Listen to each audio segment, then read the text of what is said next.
Chamonix et la conquête du Mont Blanc, une histoire qui commence en 1786. Jacques Balmat est le premier à en atteindre la cime, ouvrant la voie à des générations de guides.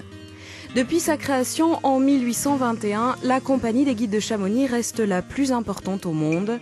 Alpinistes confirmés et novices viennent de toutes parts pour jouer les premiers de cordée. Pose ton pied à plat, souffle un coup, respire et décontracte-toi et ça va déjà tout seul. La leçon de glace, elle commence déjà à apprendre à marcher, quoi. Direction la crèmerie des glaces, à 2 pas d'Argentière, où les cascades peuvent atteindre plus de 150 mètres de dénivelé. Et la première chose qu'on va faire va consister à mettre déjà le casque. Parce qu'on se trouve à un endroit où il y a d'autres grimpeurs qui grimpent.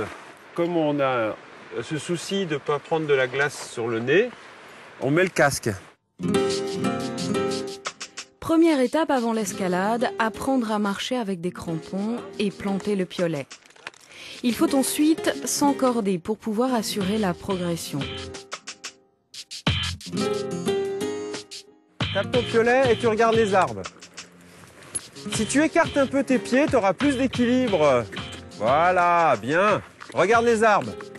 Quand je viens faire une leçon de glace, je suis toujours autant ébahi par le milieu parce que je trouve ça exceptionnel, quoi, de pouvoir toucher la glace. Ça fait 20 ans que je fais le guide et je prends toujours autant de plaisir, bon, que ce soit avec des débutants comme après avec des gens un peu plus débrouillés.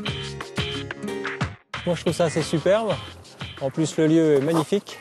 C'est sportif. Première montée, on rigole. La deuxième, beaucoup moins parce qu'on a la sueur dans les yeux. L'alpinisme, une activité très prisée par les étrangers. Il représente 60% de la clientèle des guides. Chamonix, c'est une aire de jeu géante. Pas pour de petits enfants. Il faut du courage. J'ai visité le Mont Blanc et bien d'autres endroits. Il faut être courageux, mais pour grimper, c'est vraiment top. Et j'adore venir ici. Et je pense qu'on est encore des dinosaures et qu'on va encore vouloir être des explorateurs, c'est-à-dire trouver des... Même si on a visité beaucoup d'endroits, la façon dont on le visite, le temps on le visite, ça peut changer énormément. Avec 150 membres, la Compagnie des guides de Chamonix est la plus importante au monde.